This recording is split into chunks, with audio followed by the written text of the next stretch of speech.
Good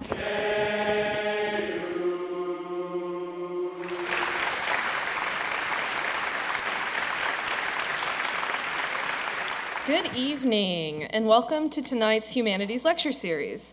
I'm Sally Utek, Acting Director of the Hall Center, which organizes this event. If you enjoyed tonight's lecture and would like to offer support to ensure our public programs thrive, I would like to make you aware of the Friends of the Hall Center brochures available in the lobby.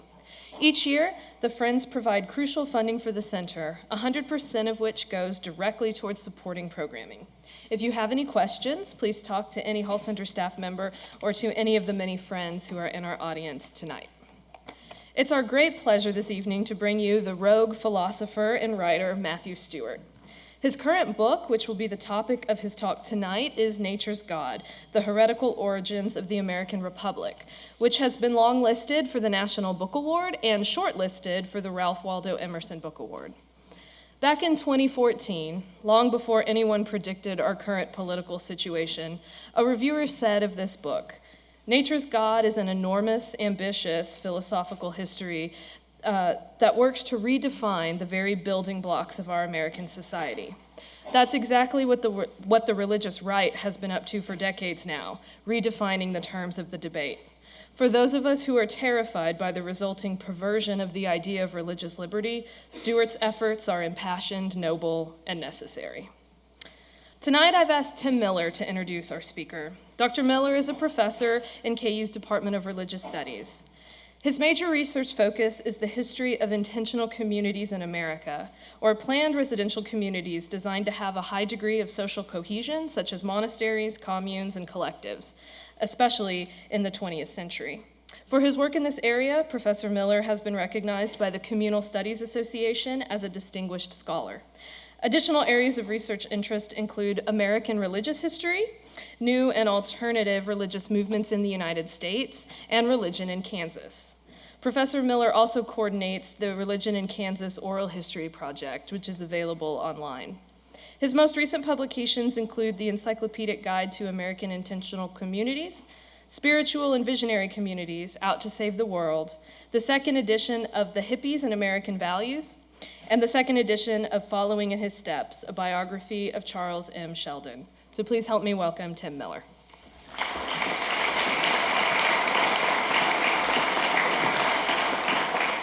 Thank you, Sally, and good evening all. When I was growing up, I remember seeing this picture many times. Memory fades a little, but I think it was hanging in the church where my Boy Scout troop met, but other places as well.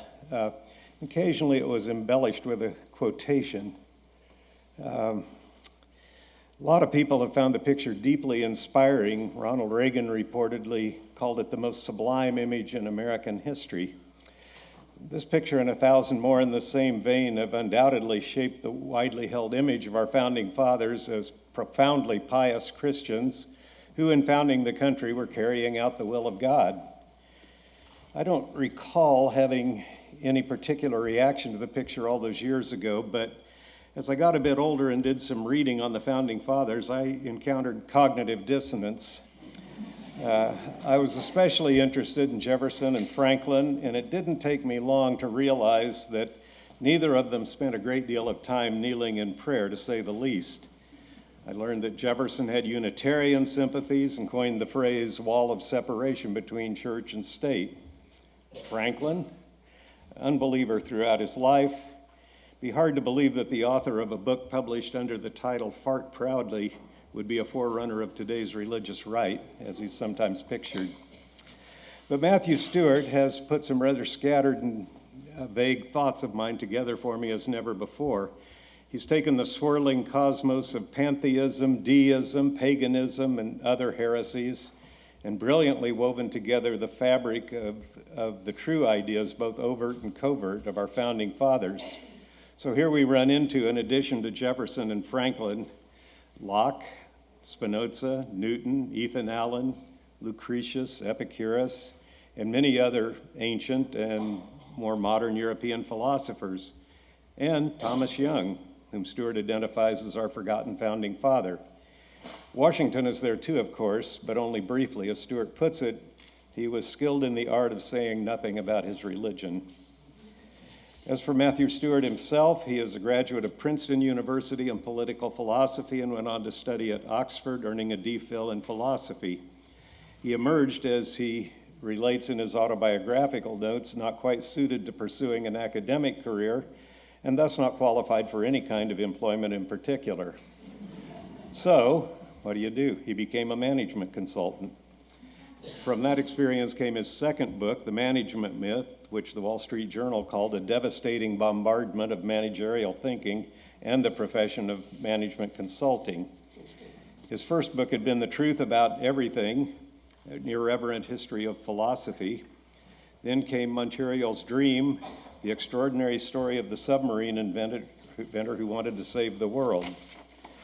From that, he went on to The Courtier and the Heretic, I believe is for sale out there, Leibniz, Spinoza, and the Fate of God in the Modern World, and most recently, Nature's God, the Heretical Origins of the American Republic, about which we'll be learning more this evening. Please welcome Matthew Stewart.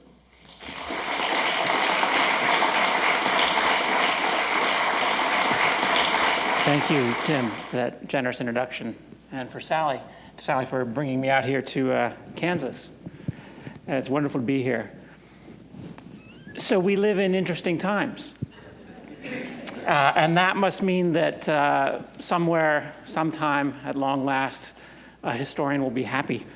And surely some of the happiest historians will be those who work on America's founding, because it's our national pastime, right? In interesting times, we look back. We try to figure out who we are and where we're going by interpreting our past, and our revolutionary past in particular. And if things go well, we can get a revised interpretation of our founders that tells us something about ourselves that we didn't quite know, but now understand to be the case. I think that's what Abraham Lincoln and Frederick Douglass and people like that were doing with Thomas Jefferson when they rescued him from those Jacksonian Democrats and turned him into a representative of a certain idea of America. At the same time, it's hard not to approach this topic with a certain degree of ambivalence. I mean, after all, we know that these were imperfect human beings. They also happen to be mainly white human beings and mainly slave-holding human beings. So it's not that they will have all of the answers for us. It seems especially problematic given that they were revolutionaries who were very good at questioning authority. So why should we then turn around and make them into authorities? But I'll persist, at least for the duration of this lecture, because I think there is a certain side of America's founders that needs to be recovered or at least re-emphasized. The part that matters to me is the part that makes them revolutionaries. It's the revolutionary part of the revolution that interests me, and I hope will interest you. And I don't just mean that in a political sense. I mean that in a philosophical and in a religious sense. So I want to show you some ways in which our founders were at odds with received opinions in their own time, and maybe also at odds with some of our own opinions about things.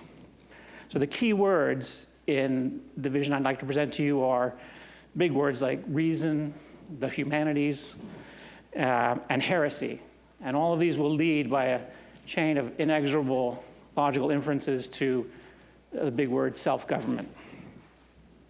So to make this manageable and to constrain my stream of consciousness here, I'm going to give you 4 facts about America's founders. Hopefully you'll find some of them a little bit weird and unusual. And then I'm going to talk about the Dutch Jewish heretic 17th century philosopher Spinoza. And then I'll try to convince you that these 2 topics are connected. And then I'll come back to the issue about the founders and what they can mean for us today. All right, so I have 4 fun founder facts.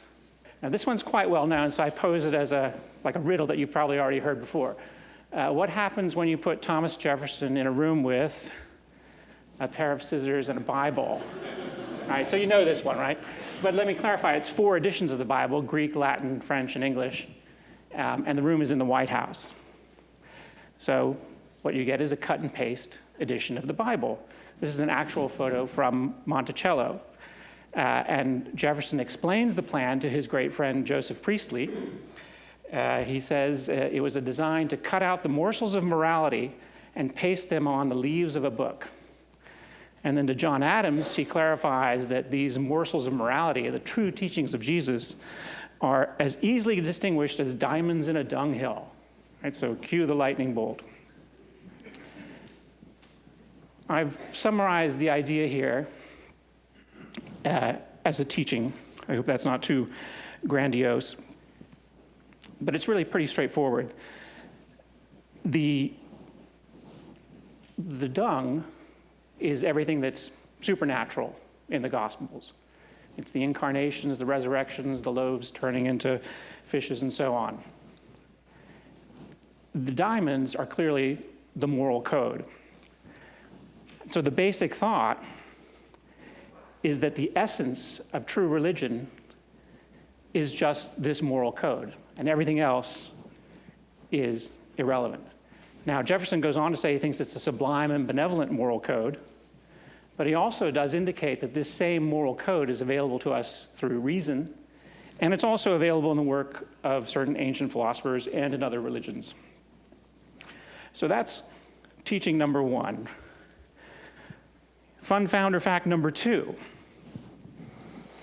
So nature's God is something like the presiding deity of the American Revolution. It appears in the first sentence of the Declaration of Independence, and I wrote a book on the topic. And as part of the research for the book, I went out looking for the first references to nature's God in colonial literature.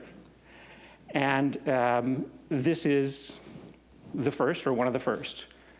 It appears in the Maryland Gazette, and it is, the proprietor, by the way, you saw his picture in the previous slide. It's an article. It comes with a very nice long title in the 18th century style. It's the speech of Miss Polly Baker before a court of judicature at Connecticut in New England, where she was prosecuted for the 5th time for having a bastard child. All right, this is serious stuff. I mean, she's up before a panel of Puritan judges, and if she's found guilty, she will be whipped and fined. But she has a heart-wrenching story. The 5 men who promised to marry her, well, they ran off, and there are all these bachelors running free because it's too expensive to get married. And meanwhile, the country needs to be populated. So she says, I was not committing a sin, I was doing my duty.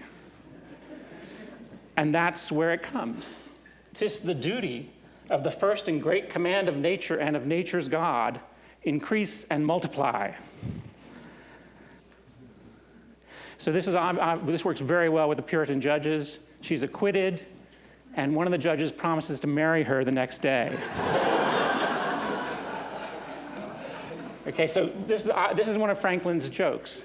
But by the way, this joke was repeated during the course of the French Revolution. They dug it up and they loved it. And this article was published also in the London newspapers. So Franklin really had made quite a hit out of this. But there is something very serious going on here, because Franklin did actually think that we should populate the continent of North America, and he was counting on nature's God to make it happen. So there's a lot more that we can say about nature's God, but I'll just make a couple points. One is that clearly this is not the kind of God that you find in Sunday school or in a typical church. So anyone who says that the references to nature's God in the Declaration of Independence, for example, are evidence of Orthodox Christian belief clearly needs to take a second look. The other more important point is that we're talking about a deity here who acts only through laws of nature. So the commandments of this deity are not moral imperatives, or at least not directly moral imperatives. They are just laws of nature. So I've summarized that teaching as the theology of Polly Baker: God acts only through necessary laws of nature. And by the way, it follows from this that the proper way to worship this kind of deity is not to sacrifice small animals or to study holy books, but rather to study nature. So in other words, science is the proper form of worship for this kind of Franklin deity. Which brings me to fun founder fact number 3. So Jefferson, a big reader. And in fact, let me digress for a moment here. If you remember in the parable of the scissors in the Bible, that wasn't a case of lawnmower meets Bible. It wasn't a random slice through the Bible. In fact, it was quite diligent, quite scholarly. He was a humanist. he read a lot and very carefully. So let's not forget that the Library of Congress, its first big stash of books, was in fact Jefferson's private library. Sort of, one remembers fondly the days when presidents read books, right? And here was his book of the year in 1824. He's writing to John Adams, and he says, "I have lately been reading the most extraordinary of all books." And so what's this fascinating book? Well, translating from the French, it's Experiments on the Properties and Functions of the Nervous System by Jean-Pierre Flourens. Well, what's it about? This is Jean-Pierre Flourens, and he looks a little bit frightening. And if you were a pigeon or a rabbit, you would understand why. Because he was a pioneer in the neurosciences, and he performed experiments on live animals. He would cut open their brains, and in his first experiments, he removed the cerebellum, the lower part of the brain that we now know is associated with motor control. And he observed that the animals would lose their motor control. He said they walk around like drunks. And then in other cases, he would cut out the cerebrum, with the large fleshy part on the top, and which we now know is associated with basically cognitive abilities or thinking. And he said, well, they lost their cognitive abilities. So you'd give a pigeon some food, and it wouldn't know what to do with the food. So how did Jefferson respond to this? Listen to the tone of triumphalism in this. "I wish to see what the spiritualists will say to this." Basically, he says that Flourens proves that the cerebrum is the thinking organ. So it turns out that Jefferson was a materialist in the philosophy of mind, as we would call it. And as you can see from the tone of his letter to John Adams, quite an assertive materialist. It really mattered to him, it was quite important. And here is another letter to Adams in which he makes this point clear. He says, to talk of immaterial existences is to talk of nothings. To say that the human soul, angels, God are immaterial is to say that they are nothings. Now, this kind of view obviously has some religious implications. It raises a lot of questions about what you mean when you talk about a soul or an afterlife, and Jefferson was not at all shy to draw those out. But I think if you look more closely at Jefferson's writings on this topic, you find a somewhat more subtle position. He doesn't quite say that mind reduces to matter such as we understand matter. Rather, his position is more that mind and matter, such as we understand them, reduce to some other substance that we don't quite understand. Here he's writing to Adams, and he kind of hints at this position. He says, "I should, with Mr. Locke, prefer swallowing one incomprehensibility rather than two." So in the philosophy of mind, this has an ugly technical name, and I don't want to go too far into it, but you'd call it something like dual aspect monism. It's basically saying there's one substance in the world, and it can express itself as matter or as mind. And interestingly, John Adams, who is generally more conservative in every sense, political, religious, and philosophical, than Jefferson, agrees with him on this fairly radical philosophy of mind. So he writes back promptly to Jefferson. They're really great buddies at this point. Put all that bad stuff behind them. And he says, "The question between spirit and matter appears to me nugatory, because all that we certainly know is that some substance exists which must be the cause of all the attributes, extension, solidity, perception, memory, reason. For all of these are attributes." So it's an interesting position in the philosophy of mind, quite radical. And I want to summarize it as a certain kind of teaching. At the end of the day, I don't think it's actually about the neurosciences or even the philosophy of mind. There's a deeper idea or teaching here, and it has to do with what is it that makes human beings special. And I think that Jefferson and Adams, to some degree, associate the idea of immaterialism with the claim that what makes human beings special is that we have nothing to do with nature, that we're completely different from everything else in nature and inhabit some kingdom outside of nature. But that's not Jefferson's view. His view is that actually man is a part of nature, that man can be explained, that we may be different, very different in degree from other things in nature, but that we can be understood, we can be studied, we can improve our knowledge of ourselves. So I call that the wisdom of the pigeon. And fun founder fact number 4, this is true. Many of the founders believed in aliens, and it's a little unfair to have this bug-eyed creature here because they didn't think of these aliens as a menace to the American way of life, or none of them were talking about making contact or having had contact with aliens. Their position was really philosophical. It was that the universe, as far as we know, goes on indefinitely. Everywhere it operates according to the same natural laws. There's no reason to think that our Earth and our world is unique. It's a product of these laws. Therefore, it's extremely likely, in fact, almost certain, that there will be other worlds with other intelligent creatures. In fact, the only additional qualification I would make on that is that they generally thought the aliens would be quite nice. So David Rittenhouse, who is the Philadelphia astronomer, he gave a lecture to Congress in 1775, and he argued that the aliens would be very unlikely to enslave fellow members of their species just because the skin of those other aliens reflected the sunlight of their suns differently than their own. So you could say that the space aliens were early abolitionists.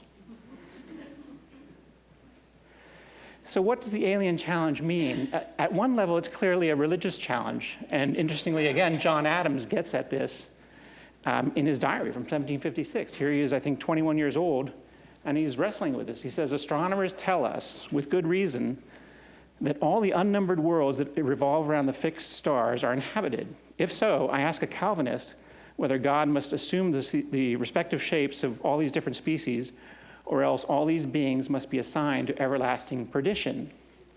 I mean, Thomas Paine, much more eloquent writer, summarizes this as, what does Jesus get in a spaceship and go from planet to planet? Ethan Allen makes a similar point. So there's a clear theological challenge, but the point I want to get at is a political challenge that's embedded in this alien concept. If you imagine that the Earth is the only meaningful place in the universe, then it's plausible to imagine that revelation can be a source of the political order. That is to say that your deity could send you direct messages about how you should organize your political world. But if you accept this alien vision, you are naturally drawn to a very different view, which is that when it comes to designing the political order, we're on our own.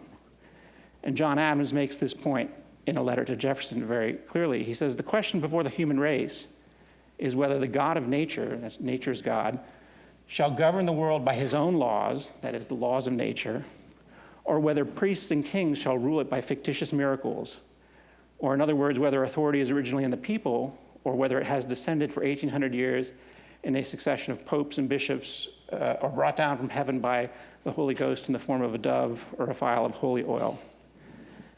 So I've summarized this alien challenge as a teaching, and it's a simple point, but it's fundamental to the American Revolution. Reason, not revelation, is the foundation of legitimate self-government. Since you've been so welcoming, I have a bonus founder fact, which is that Ethan Allen all but plagiarized books that he never actually read. So you know Ethan Allen, right? He's not the furniture guy. I always have to tell people that.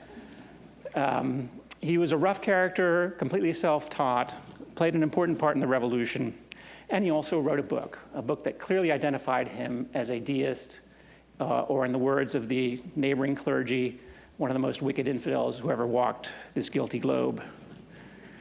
So Ethan was not the kind of man who liked to share credit, and he wrote in the preface to his book that the Bible and a dictionary are the only books which I have made use of.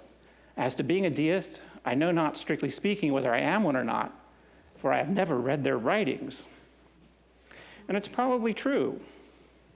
On the other hand, if you look at the title that he used for his book, the informal title, Oracles of Reason on page 1, it's exactly the same as the title of one of the notorious deist books, Oracles of Reason by Charles Blount in 1693. And it's not just the title. You'll find many of the same phrases, many of the same arguments in this book that you find in that book. And unfortunately, it wasn't just the case of one book. It's happened with dozens of books. How to explain this? Well, it's actually not that hard to explain, but it reveals something very interesting about the process through which ideas came to influence the American Revolution. So up in the left there, we have Ethan Allen's book. And it turns out that Ethan Allen had this friend, this great friend, Thomas Young, the forgotten founder, as I like to say, another subject. And Thomas Young, among many other things, was very well read, and he read Blount's work, among many other works, and so it's pretty straightforward. He passed along the ideas, the words, the arguments over bottles of whiskey in the Green Mountains. But it gets more interesting if you step back and look at the wider network of effects. So Charles Blount inspired a lot of refutations, as did the other deists. And one of them, for example, was by Richard Bentley, who was a classic scholar and minister. And he wrote a sermon called The Folly of Atheism, or what is now called deism. Notice that he identifies atheism and deism. And it's a slashing attack on deism and on Blount and so on. Turns out that Franklin read Bentley's refutation, but Franklin being Franklin, he liked the arguments that were being refuted better than he liked the refutations. So he said, reading that kind of book made him a thoroughgoing deist. So you'll find arguments that appear in Blount and his fellow writers in Franklin. But it gets more interesting still, because it turns out that Blount was the first translator of Spinoza into English. And in fact, in some cases, he inserted text from Spinoza's work into his own work unannounced. Which means that if you look carefully, you'll find little bits of Spinoza in Ethan Allen and in Benjamin Franklin. So you see the smooth transition I've made to the next topic of the lecture. Here's what you need to know about Spinoza. First, he was pretty naughty. He got excommunicated from the Amsterdam synagogue in 1656 at the age of 24 for his abominable opinions and deeds. In 1670, he published the Tractatus Theologico Politicus, which had a very wide influence, but also earned him a reputation as the most subtle atheist that hell hath vomited on the earth.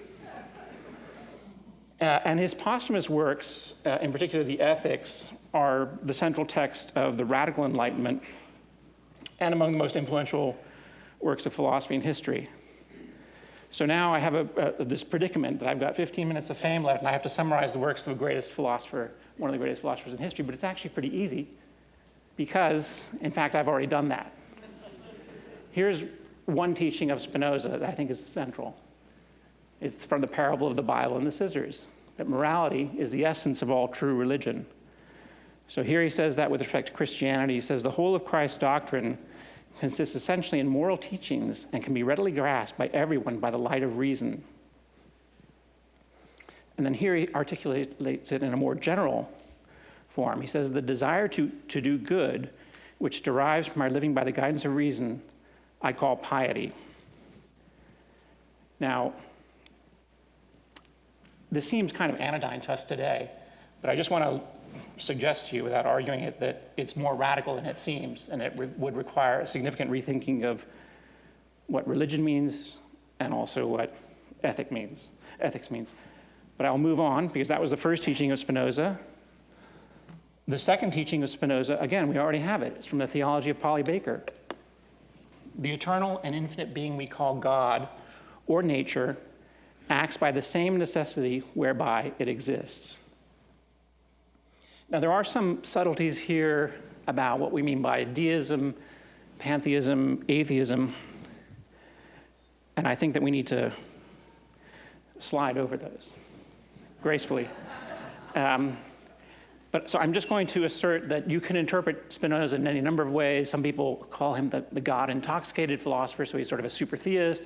Some would say he's a pantheist because he identifies God and nature. Others in 18th century England would say he was the first of the deists. And probably most of his informed contemporaries who were in the clergy would have said that he was an atheist, because he's basically saying there is no real God, there's just nature. And what I will say, and just throw this on the table, is that it doesn't matter, because functionally speaking, it all comes down to the same thing. It all has the same logical role to play in the creation of the political philosophy that guided the American Revolution. Here's a third teaching of Spinoza. It's from the wisdom of the pigeon. Man is a part of nature. And in fact, that's what Spinoza says. He says, man is a part of nature and must follow its laws, and this alone is true worship. And here, very briefly, he articulates the position that I called dual aspect monism that I associated with Jefferson and Adams. He says, mental decision on the one hand and the physical state of the body on the other hand are one and the same thing, which when considered under the attribute of thought, we call decision, and when considered under the attribute of extension, we call a physical state. So it's kind of high, complex form of materialism. And finally, there's the fourth teaching of Spinoza that I want to draw your attention to. Reason, not revelation, is the foundation of legitimate self-government. And let me read to you one passage from the Tractatus, which I think is important because it's kind of his what's the matter with Kansas argument. It's the supreme mystery of despotism, its prop and stay, is to keep men in a state of deception, and with the specious title of religion, to cloak the fear by which they must be held in check, so that they will fight for their servitude as if for salvation. So he's saying if you want to oppress people, religion is your best friend. But he's not just a hater. He's got a positive idea of democracy, and I want to give you a taste of it. He says that the commonwealth whose laws are based on sound reason is the most free. The democratic state is the most natural form of state, approaching most closely to that freedom which nature grants to every man. There's something interesting going on here about the connection he draws between reason and democracy. We tend to think of democracy as being pretty unreasonable. It's essentially what everybody thinks, and what everybody thinks can be quite idiotic, right? But in fact, he's getting at a certain concept of democracy, and I'd like to draw your attention to a certain distinction between a certain very common, but I think misguided way that we think about democracy and a richer idea of democracy that Spinoza articulates and that I think America's founders draw on. So the common view is that democracy is just the tabulation of opinions. And the thinking behind this common opinion goes something like this. We all know our own minds perfectly well, right? Because we live in our heads and we know exactly what we think. Freedom just means getting whatever you want, acting on your impulses. The only thing that can bring us together is if we happen to have the same thoughts and the same desires, and we count on democracy to tabulate all of our minds so that we end up with an agreement. What Spinoza proposes, what America's founders draw on, is an idea of democracy as a contest for truth. This starts with the idea that we often don't know ourselves very well. And in some ways, this is the lesson of the wisdom of the pigeon. We just don't know ourselves, but we can get to know ourselves. Freedom is not acting on your impulses. It's knowing yourself, understanding your impulses well enough to master them. How do we get this knowledge that makes us free? Well, it actually is a collaborative process. You have to do it through conversation, through criticism, through engagement. It's collaborative and it's contested. So democracy, in this conception, is not a way of reflecting pre-existing opinions. It's actually a way of changing people's minds. It's a process for discovering truths. All right, so those are the teachings of Spinoza, and you may ask, so how did it happen? How did this 17th century Dutch Jewish heretic get involved in the American Revolution?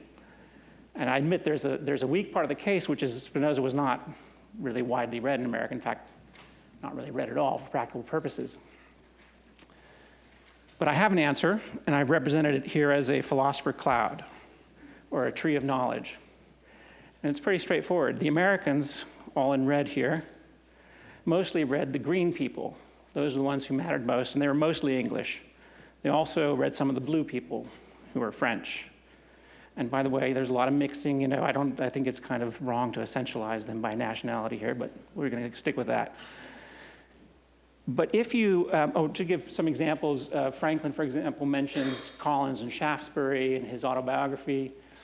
Jefferson was very big on Bolingbroke as a young man, and also Alexander Pope. Thomas Young read most of them.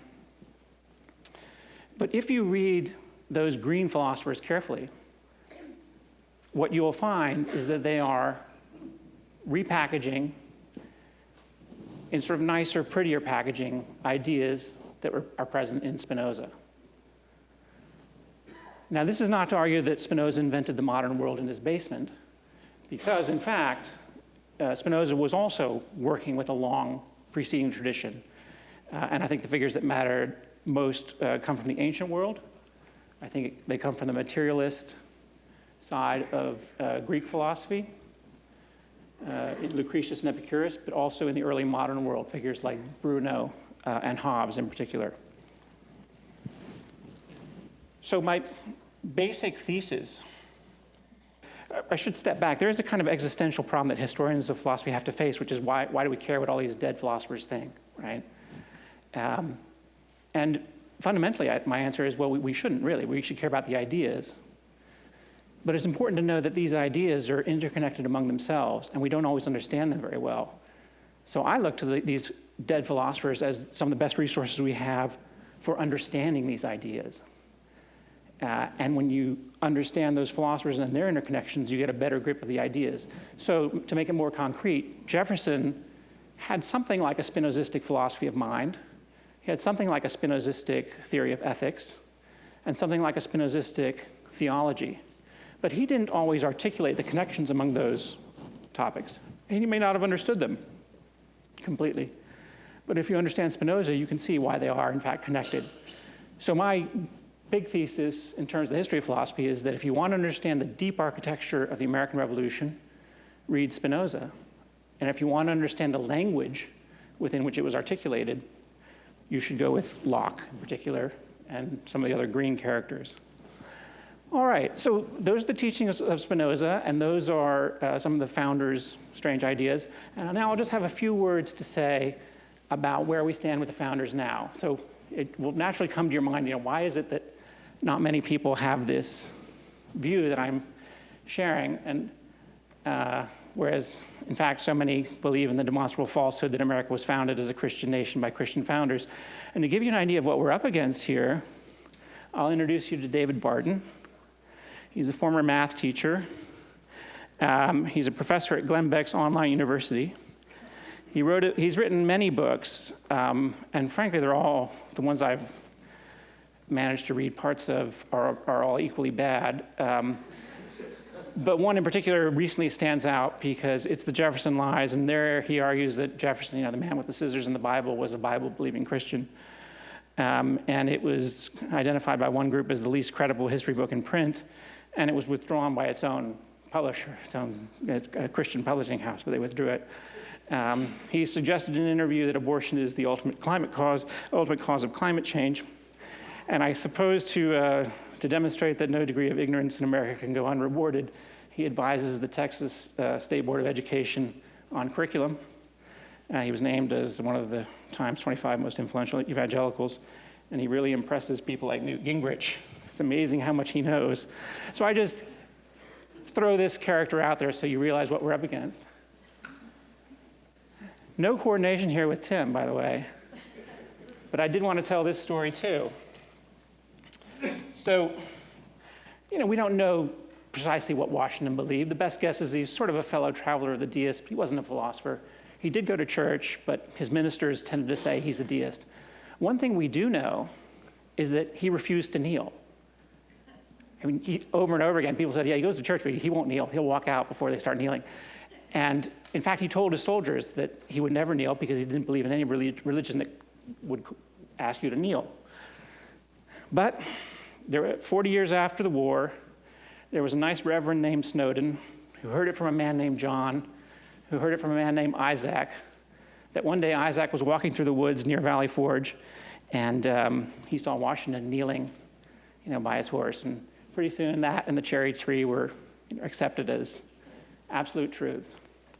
So in 1918, there was an effort to build a monument on the spot of the kneeling because some people apparently knew exactly where it was. And they did some research into it, and they discovered that, this was horse feathers, right? Isaac was not actually in Valley Forge in 1777. It's all made up. So you'd think that would end the story, but no, in time for the bicentennial, he's kneeling all over again. So the point is pretty straightforward. There's something in American culture that just keeps bringing this back, and it's highly immune, highly resistant to factual correction. So this lecture probably will not change the overall picture. I want to be a little provocative, I want to throw out another interesting factoid. If you look for a place and a time in American history where Christian nationalism really did take hold and was very effective, if I had to name the one place, it would be in the antebellum South. So there you had a clear identification of religion with the political order. You had the Presbyterians, for example, saying in conference that it is the peculiar mission of the Southern Church to conserve the institution of slavery. Here you have a book by Frederick Ross, an Alabama minister, arguing that slavery is ordained of God, one of many such books at the time.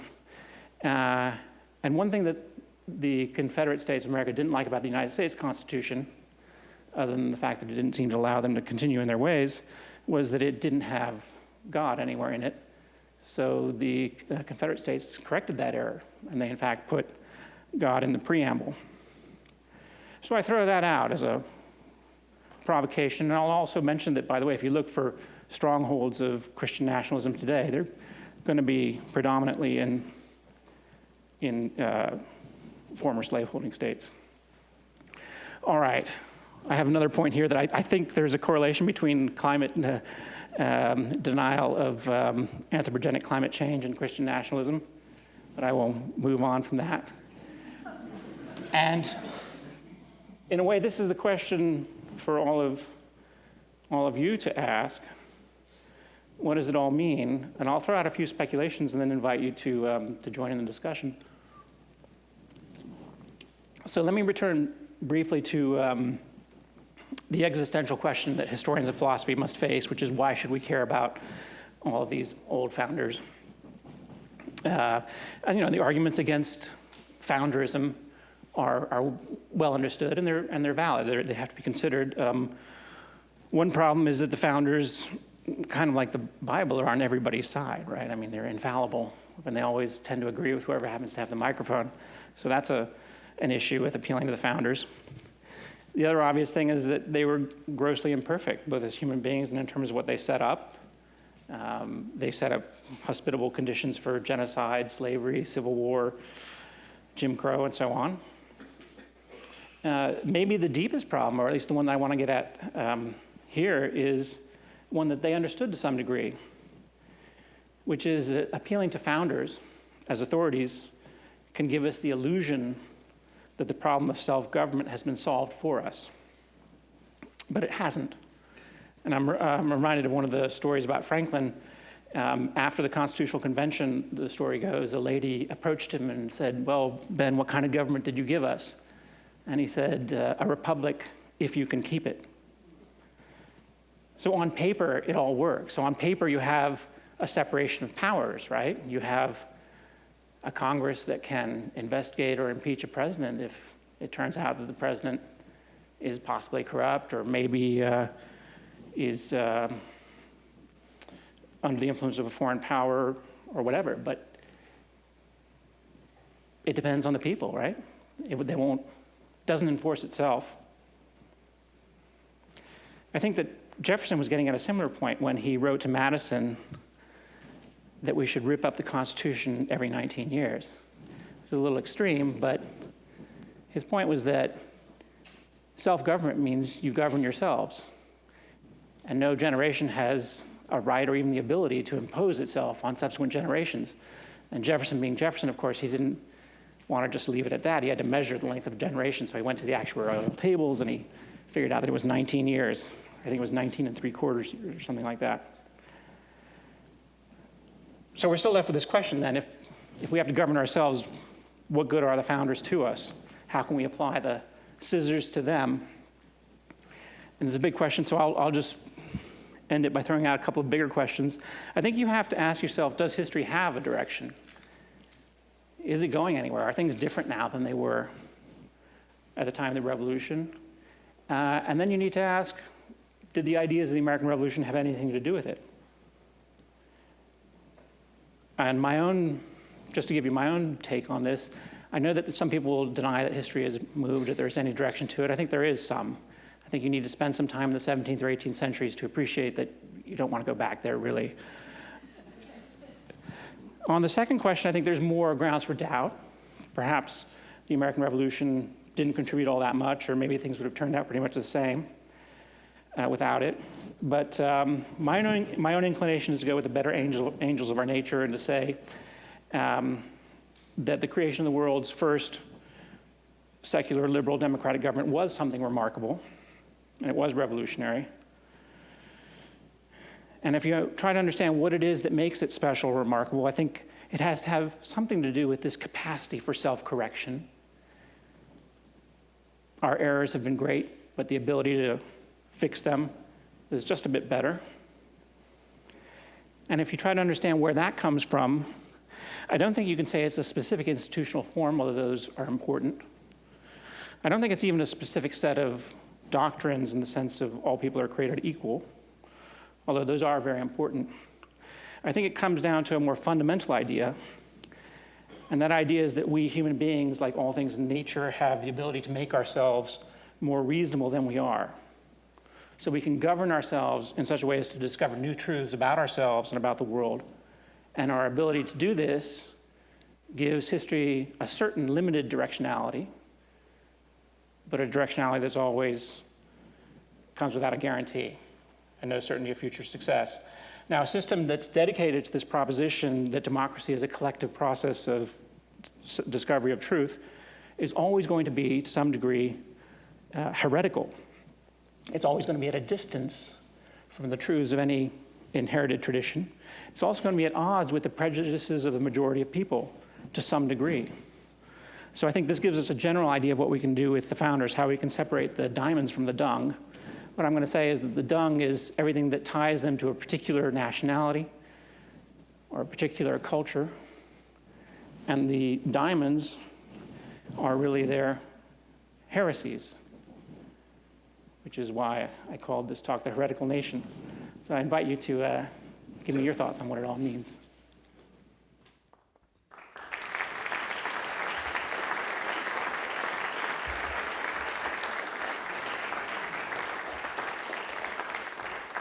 I want to get something straight. Of course, we're in a time period here currently where you think knowledge and reason have failed us. I think you said earlier that the reason we have is mostly to inform our own self-knowledge, but also to know what's happening outside of us. How is it? Right. I think it's effective government of ourselves as individuals and of ourselves collectively is based on understanding the world, the entire world.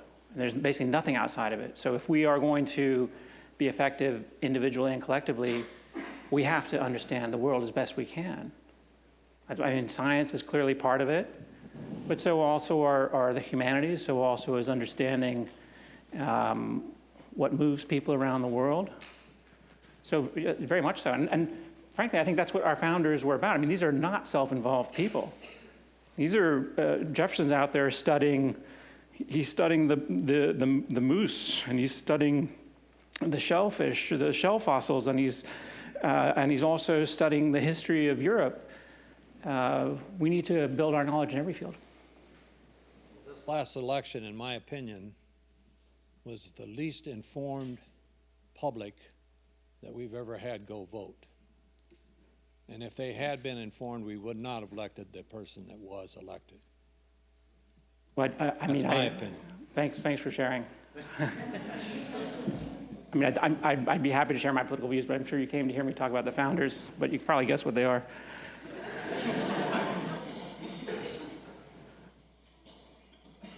Yes, Thank Mitchell. you so much. Oh, thank you. Yeah, thank you so much for the talk. I was really struck. I was thinking in my mind as we were going on that in Beyond Good and Evil, Nietzsche distinguishes between religion and theism, and he tries to make a distinction. To what degree it's successful, I don't know, but he tries to make a distinction between saying that religion, like culture, is a chain of traditions that go back very far. In fact, the word religion, of course, relates to that chain like nature. And theism is a specific belief in, a god and so on. But you could separate the two is his idea. It seems like to me that there's a kernel of that, at least, in what you were talking about, in the distinction between a morality that is not based upon authority associated with God, but that is public and, in some sense, related to how nature works, how reason is able to understand that nature. Do you think that, though, there is a sense in which, in the attempt to get rid of theistic background that these American founders had, an attempt to sort of distance a new political and moral ethical view of how reality should be against that theistic background, do you think there's also, though, a danger in which that manifests itself as a new religion, as it were, so that people still associate things like the president or like their leaders as being or having the power to say what is right and what is wrong? Does this make sense? Yes, thanks for that. Thanks for bringing Nietzsche into it. I wish I could say more about that. I do remember Nietzsche saying that God is the last wisp of an evaporating reality in theological discussions. But at the end of your comment, you're getting at something that's important and that people, historians of religion, I think, are interested in. And that is, has the United States created some sort of civil religion, effectively, that is in kind of leveling and de-emphasizing a lot of traditional religions? Are we creating this substitute that deifies the institutions of state? And is that a problem? Is that good? Is it bad? Those are very interesting questions, and I can just only give you my own take on it. I think that to some degree, it's an atavism. That is, it's what's left over from this earlier religious instinct that needs a place to go and that latches on to the American civic religion. And I'm sort of pessimistic about it. I think that it's close to what I identified with the common view of democracy, which I also, by the way, identified to some degree with majoritarianism or even perhaps light forms of fascism, because it's a way of saying, well, we do have this common belief, it's God and country, and at the end of the day, that serves the same purpose, the same invidious purpose that religions have served in the past, which is to divide us against them and to create some kind of test. So that's my own take on it, but thanks for bringing that up.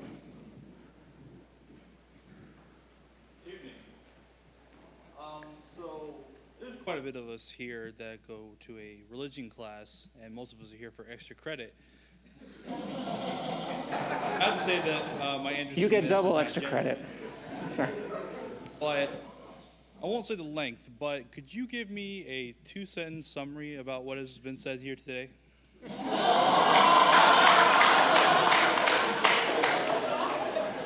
No, actually, I can do it. I can do it too. If Thomas Jefferson ran for president, he would be defeated, and if George Washington ran for president, he'd have to kneel promptly.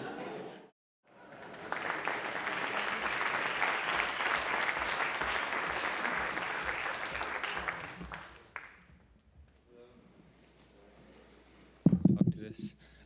So I have maybe a question about and maybe a challenge to the idea of progression in history. So my question, almost a 3-part question, is if we are progressing, what is the standard of our progression? If there is a standard of progression, do we truly govern ourselves, or do we merely arbitrate the government of ourselves by that standard? And then, so then was this standard present throughout history and we didn't recognize it? Perhaps in the Enlightenment we did, and then sort of took off from that. or is it sort of all just a succession of different graspings at truth that is or isn't there? However you wish to. Okay, so is progress real, or does it make us captive to these standards according to which we're progressing? So the Whig theory of history, as it's called in the academy, is very unfashionable, and I can see why. So those are very legitimate questions, and I don't think I have a pat answer to them. But I'd give you two things to think about. One is that directionality in history is not necessarily the same thing as progress. So progress implies some sort of normative goal at which you're aiming. And I'm more comfortable just looking for some sort of direction, something that changes in a substantive way, whether it's for good or bad, being a separate question. So when I'm making a case for what I was loosely calling progress, in fact, I was arguing for some directionality, some substantive change. I think it is substantively different to be a human being now than it was 200 years ago and 2,000 years ago. And the other thought is that there are, here we're going to get into some metaphysics, but if you think in terms of just the power of a species relative to the planet, or the power of whatever agent it is you're talking about, you might be able to come up with an immanent standard that would allow you to still talk about progress in some way, an increase in power that would not imply necessarily that would imply directionality, but not without implying normativity. So I'm sorry it's abstract, but your question was very abstract too, so we're going to have to leave it at that. Thank you.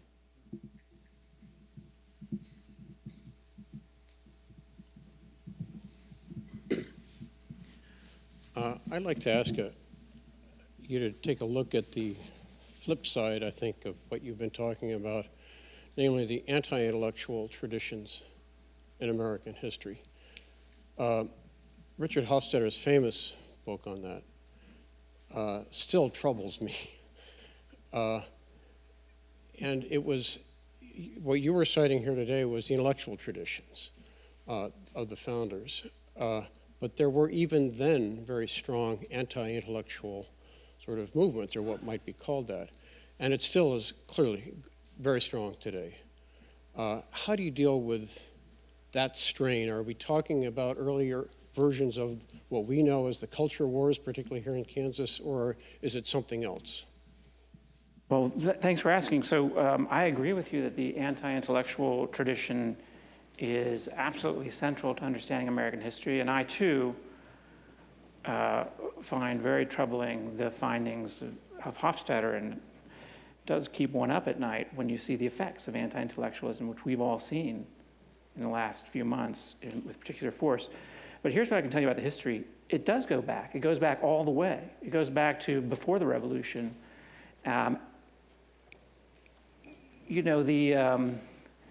We're supposed to think of the Great Awakenings, the first Great Awakening, the second Great Awakening, as in these kind of positive terms of spiritual revival. But the truth is that they often came with a huge amount of anti-intellectual fervor.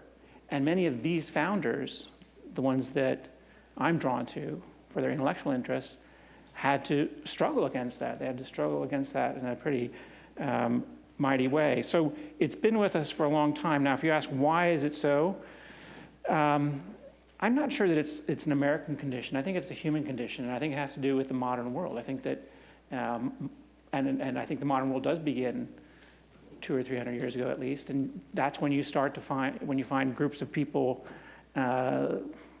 looking for ways to work together, but at the same time not able to work through their fears, not able to overcome their ignorance, and as a consequence, developing this kind of anti-intellectual animus. So it's been there, and I think it's the dynamics that have produced it really go to something very fundamental about human society in the modern world.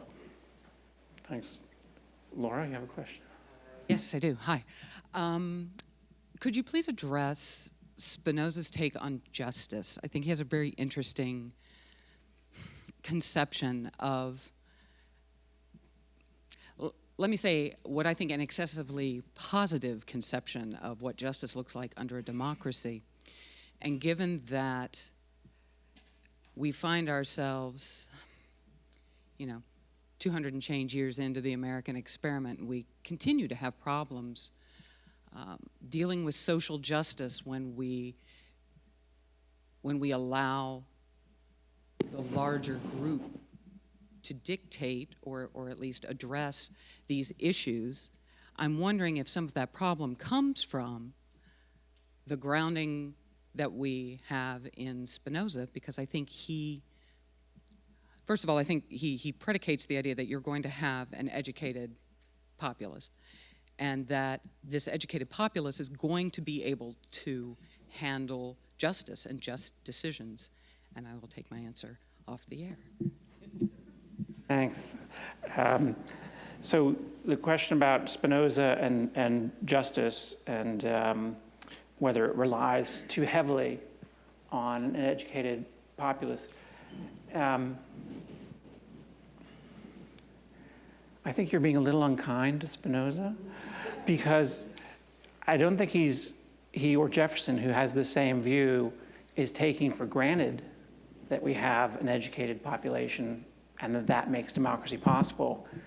I think their view of both of them is that you have to invest in education, and that is part of the democratic process. So Jefferson in particular was a really strong proponent of measures for public education. And he said famously, a society that wants to be both free and ignorant wants what is absolutely impossible. He said it more gracefully than that.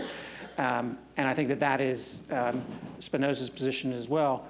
And I guess what I'd add to that is that if you understand the thinking of Spinoza and Jefferson on these questions of justice, it will probably help you reframe some of the ways that you understand justice and how it really should work. So when they argue for the freedom of speech and press, for example, Spinoza was the first great advocate of freedom of speech. His point is not that we should respect people's freedom of speech because it's nice. That means being nice to them. He's saying that people will want to speak their minds, they will need to speak their minds, and we need to hear what they have to say. So justice is something that works for everybody, and it's not just a matter of granting, a privilege to individuals. Sir, you had a question. Okay, so those are two questions, I think. You're saying, can we survive? And I kind of want to punt on that one because it's a big one, and I'm not sure I have an answer. But as far as other parts of the world, let me make an important point about all of this tradition I'm talking about. You characterize it as Western. But in fact, when you go through this history of philosophy that I'm talking about, a lot of it fits into a category that we call Western, but many of it draws on other sources. It's much more global than we imagine. I was making use of ancient philosophers to a great degree, ancient Greek philosophers. Now, where did they get their ideas? Unfortunately, we don't have good records on this, but there's every reason to think that they borrowed a lot from the Near Eastern cultures, and they were repackaging ideas that came from elsewhere in the world. How did those ideas get to us? Well, in many cases, they passed through the Islamic world, which was at the time the only place that was actually reading and writing the text that would then come down to us. So it's actually a more global tradition that's behind us than we tend to think. And the other point I would make is that a lot of these ideas, I identify them with a certain radical tradition in philosophy that doesn't have necessarily a home in what we think of as Western culture. So it grew up inside of it and alongside it, but it isn't identified with the whole of the culture. Yes, I'm a one-worlder in the sense that I think that the values that we're talking about and that really matter are ones that can work for humanity everywhere, and that they do work for humanity pretty much everywhere. So I'm going to plant my flag on that one. My name is Austin. Thank you for speaking to us. Your fourth point, fun fact, was reason, not revelation, is the foundation of legitimate self-government. My question is how does one reason to an objective moral standard? How does one get to an objective moral standard? Yeah, through reason. Okay, great question. There are a lot of philosophy professors here, and I feel really awkward. I'm an accounting major. So. You're so, because you're asking like the question of the ages, right? So, we can go to David Hume, who says, well, there's no connection. Reason is the slave of the passions, and reason will never give you an objective standard. I think that the tradition that we're drawing on here and that really matters is saying that the only thing that you know for sure is good is reason, or it's the ability, and more specifically, it's the ability to understand the world. So in a way, it's rejecting the notion that you need to have a fixed moral standard for anything. It's saying, actually, what's good and bad is going to, in any specific context, is going to depend on a lot of factors. You have to think about each one in its own situation, in its own case. But as long as you're acting with the guidance of reason, you will be acting virtuously. And that means that the only absolute standard that you can appeal to is whatever improves your understanding of the world. That's the position of these people. I think it's compelling, but at the same time, I'm not sure it's always that helpful as a practical guide for people. Is that consistent with like Aristotle and excellent use of virtue through reason? Well, with Aristotle, you have more the idea that you're working towards a particular end, which is flourishing or happiness. So it's not quite the same thing. There you have a concrete end against which you're measuring things. On the other hand, you could also try to redefine it and make it seem more similar, but it's a little bit different. Thanks for your question, Austin. I'm actually going to kind of piggyback off this. So is it possible that using truth in the kind of vague capital T sense presents a danger in terms of this kind of absolute ground for morality? So that we say, if we say that the pursuit of truth or having truth gives you moral authority, that we can lead ourselves very easily to some kinds of despotism or absolutism that are dangerous to the freedom necessary to pursue the truth. Do we have to kind of temper our considerations with like a pessimistic meta-induction? I don't want to throw that out because it just sounds pretentious for me to say that. But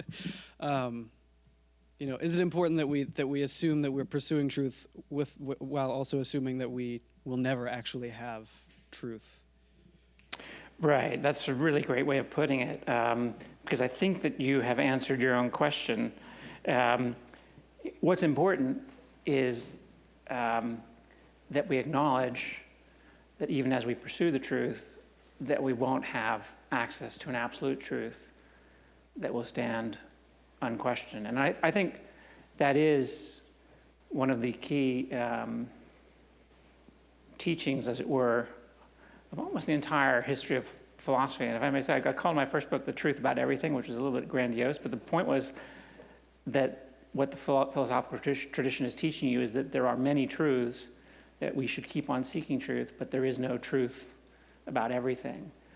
Now, as to your point about, you seem to be suggesting that we should avoid making truth claims because they might offend people. It sounded a little bit like you're saying that. Not necessarily offense, but an implied authority that we don't.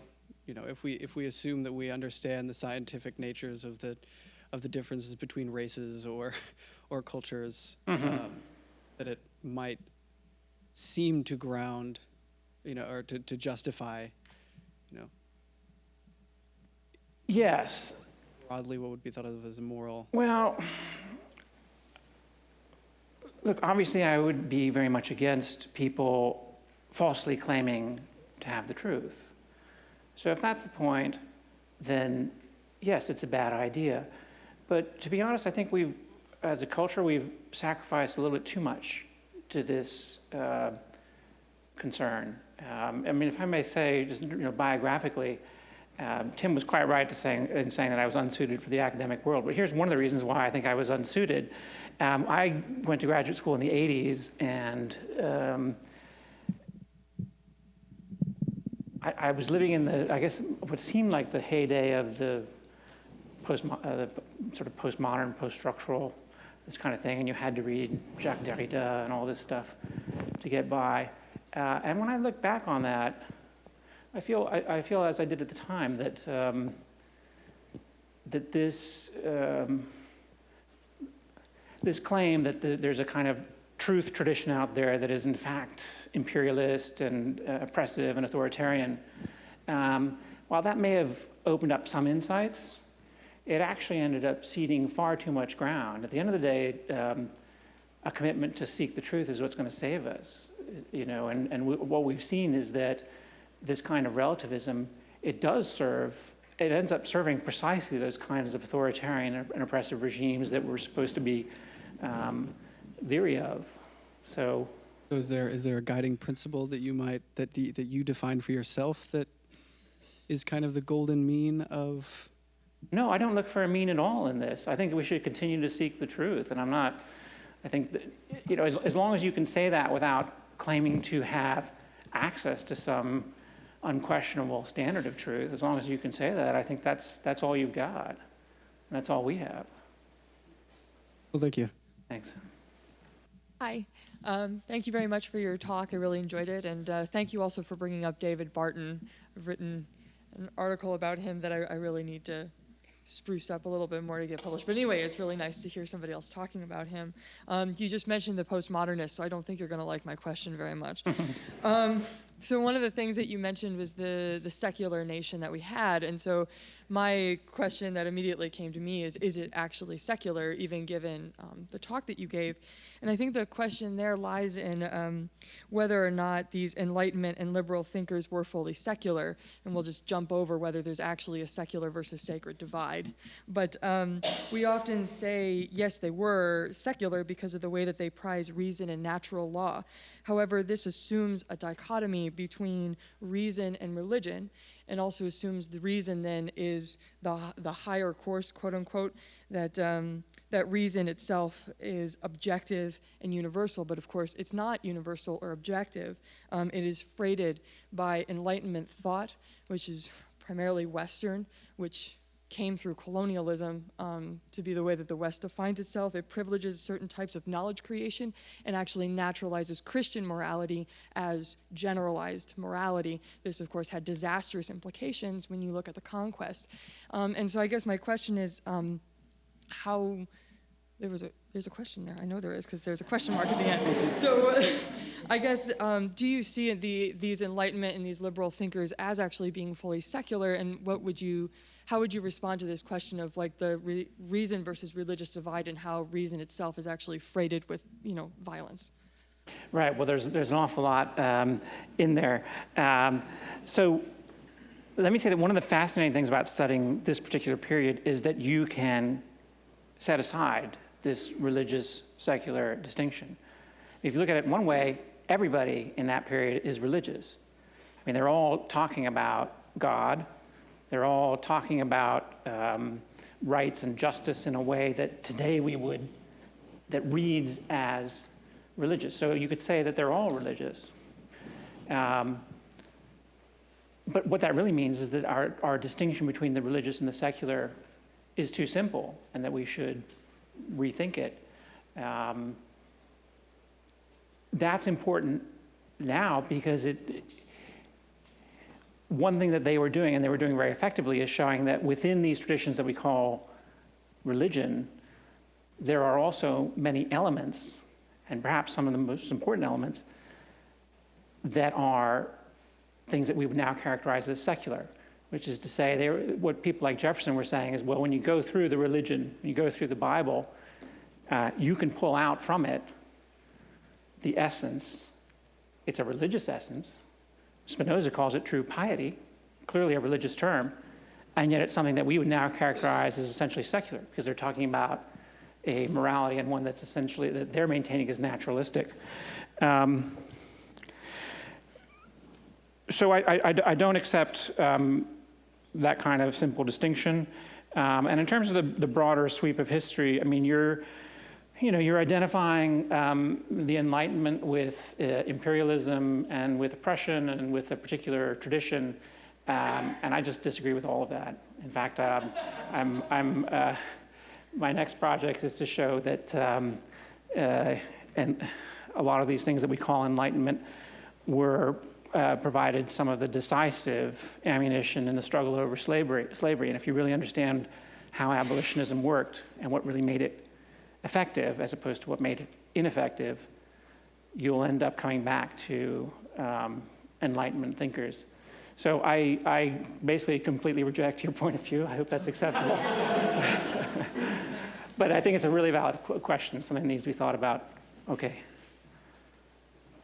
I'm a high school student, and within my peers, I've seen some dissent regarding like religion in the Trump presidency. So like as Mark Twain said, history doesn't repeat itself, but it sometimes does rhyme. And keeping that in mind, do you think that we'll experience another religious revival under our current president's administration? If so, what would that mean regarding the main argument of your book? Yes, we're going to have this great orange cathedral. It will be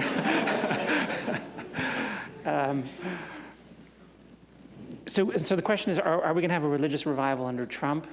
I mean, like our vice president right now, he's very religious in his views, and as is like Paul Ryan. I'm asking, do you think that with their influence, more Americans would be encouraged to follow Christianity more thoroughly? So let's I want to connect with what the discussion with the previous questioner. Our categories are too simple. So you're talking about religion and you're identifying the Trump administration with religion, but I'm sure you'll agree that they're identifying with a particular kind of religion. Now, really simplifying grossly, there are at least two major strands of religion in American history. And I'm just going to call them very grossly here, begging forgiveness from the religion scholars: liberal religion and fundamental religion. And there's a long history of liberal religion making a very important impact on American politics. The Unitarians who were in the abolitionist movement, for example, would be part of that. Many of them connected up with the civil rights movement. Much of that liberal tradition has been a little bit lost to history because as it became more liberal, it secularized in some sense, in the sense that it lost a lot of its formal affiliations and kind of dissolved into the culture. But it's really, really important. And that's not a part of religion that I would identify with the Trump administration, right? I think it's the other strand that's there, which I don't think is representative of all American religion. And so if you ask me how will it play out, I wish I were a better prognosticator because I frankly didn't predict this outcome. But these kinds of things traditionally don't help religion. When religion is identified with power, people understand that, then they start to question the religion. And in some ways, the political religion in America, the leaders of the religious right, have misunderstood this fundamental dynamic in American history, because their success and the success of their religion, to a large degree, was the result of deregulation or disinvolvement and trying to claim political power. In the short term will deliver results, but in the long term, I would say, is going to be bad for the program. All right, thank you, sir. Thanks. So, final question? Hello. I'd like to ask, how do you think can our understanding of science and religion, as you described, help our nation combat climate change? How will it help with climate change? How our nation can combat climate change together as a whole. How we can combat it as a whole? That's another great question. I appreciate that you are, clearly there are many people here who are really thinking big, and I wish I could think as big as you could on this. My purview is a little bit limited, so whatever I say about climate change, you could probably forget about when you walk out the door. But, in general, I'm going to connect several questions that brought up really important points. We have this anti-intellectual tradition in American history.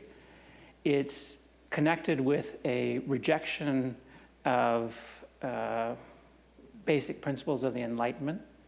It's connected with a loss of confidence in the project of seeking the truth. So if you ask me in very general cultural terms what we can do,